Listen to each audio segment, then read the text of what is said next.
Magandang gabi sa inyong lahat. Ako si Veronica Kitty Duterte, bunsong anak ni Pangulong Rodrigo Roa Duterte.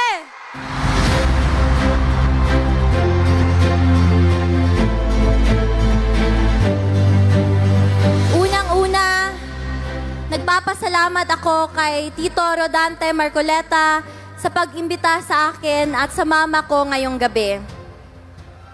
Pasensya na po at medyo natagalan kami dahil may klase po ako buong araw kanina. Ang mamahanilat ko rin po pala ay taga rito sa Bulacan.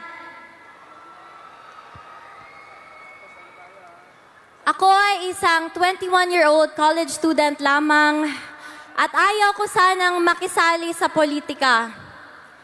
Pero nang dahil sa pagkidnap at pag-abuso nila sa tatay ko, nandito ako ngayon para ipaglaban hindi lamang ang pamilya ko, kundi ang bansang Pilipinas.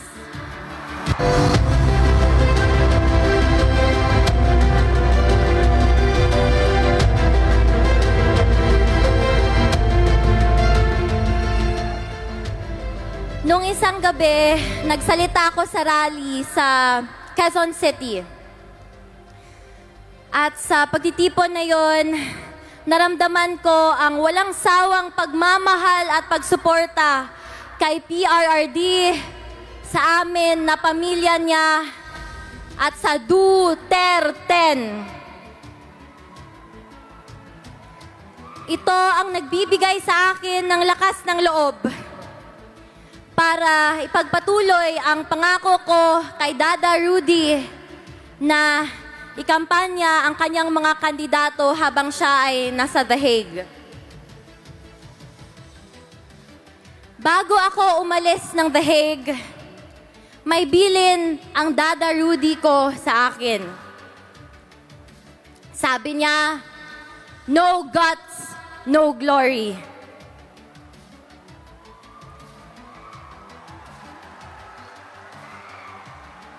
Sa mga kababayan ko, sa kapwa kabataan, bumoto tayo ng tama dahil dito nakasalalay ang kinabukasan nating lahat.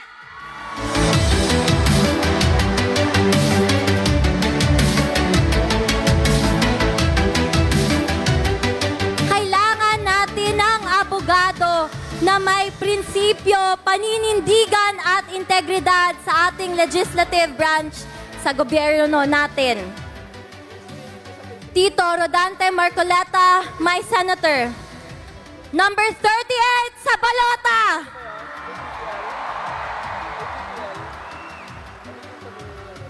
Huwag rin nating kalimutan ang PDP laban senatorial slate o mas kinikilalang Duterte!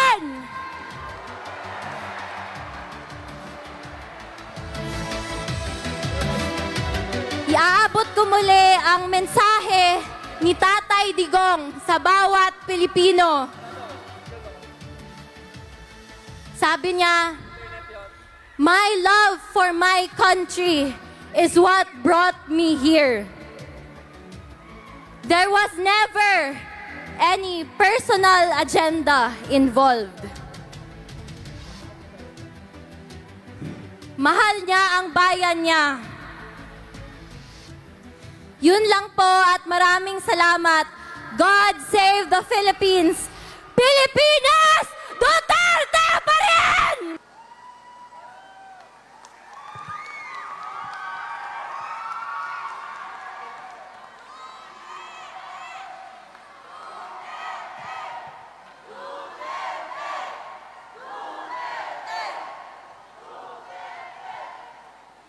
Maayong gabi.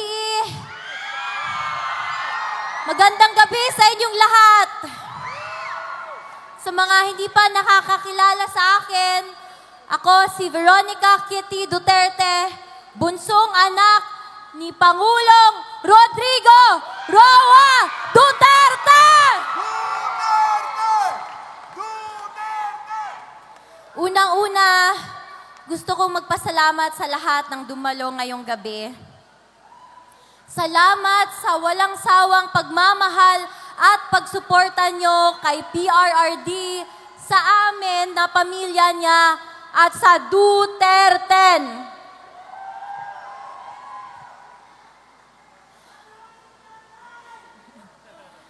Nag-usap kami ni Dada Rudy ko kahapon. Sabi niya sa akin, ay sobrang proud siya sa akin at ipagpatuloy ko lang daw ito. Binigyang diin niya rin na mahalin ko daw kayo kagaya ng pagmamahal niya sa inyo. Bata pa ako, 21 pa lang ako, at ayaw ko talaga sanang makisali. Pero namulat ang aking mata at naintindihan ko ang mga prinsipyo at paninindigan na ipinaglalaban ni Tatay Digong. Mahal niya ang bayan niya nang higit pa sa amin na pamilya niya. May kasabihan na the only thing necessary for evil to triumph is for good men to do nothing. Ito ang nangyayari sa Pilipinas ngayon. Walang tumatayo para ipaglaban kung anong tama. Mga kababayan, mga kabataan, magboto tayo ng tama. Magboto tayo ng may puso para sa pagserbisyo ngayong eleksyon sa May 12, 2025.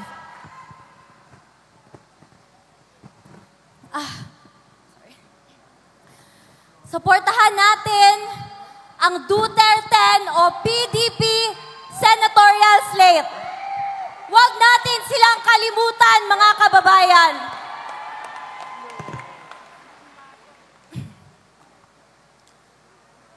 Muli kong iaabot ang bilin ni Tatay Digong para sa bawat Pilipino. Sinabi niya ito sa akin.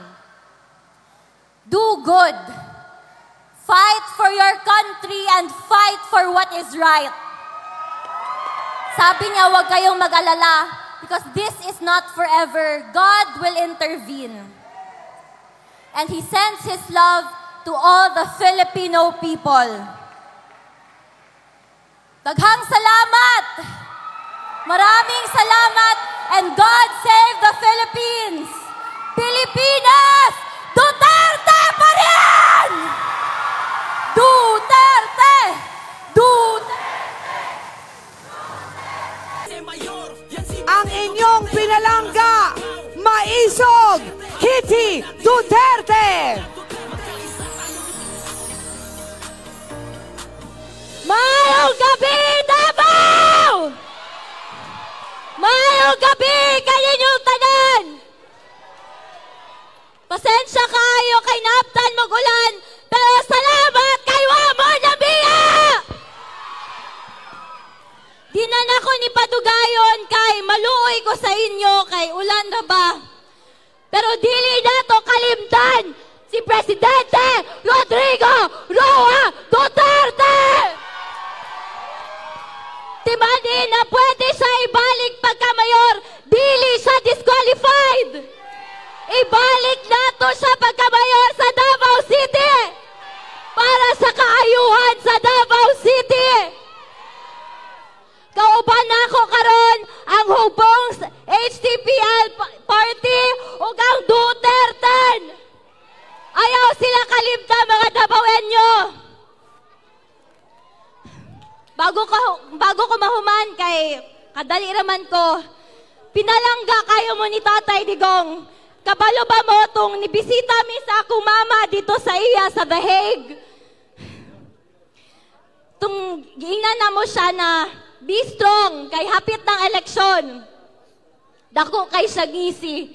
Excited na daw siya, Mamayor, balik sa Davao City! Salamat kayo mga Davaoenyo, labi na tong mga nagabantay sa among balay, sa walay pag-undang nga pagigugma o pagsuporta. Salamat!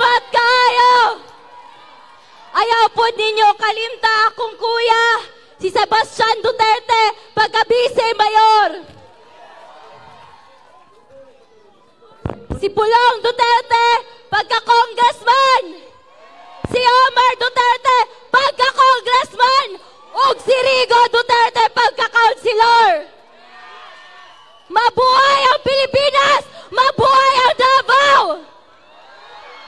Pilipinas, Duterte pa rin! Davao, Duterte pa rin! Duterte! Duterte! Duterte! Duterte! Duterte! Duterte! Duterte! Duterte! Salamat, Davao! Salamat kayo. Ako di ay si Kitty. Sa mga wala pa kailan ako. Salamat, Davao!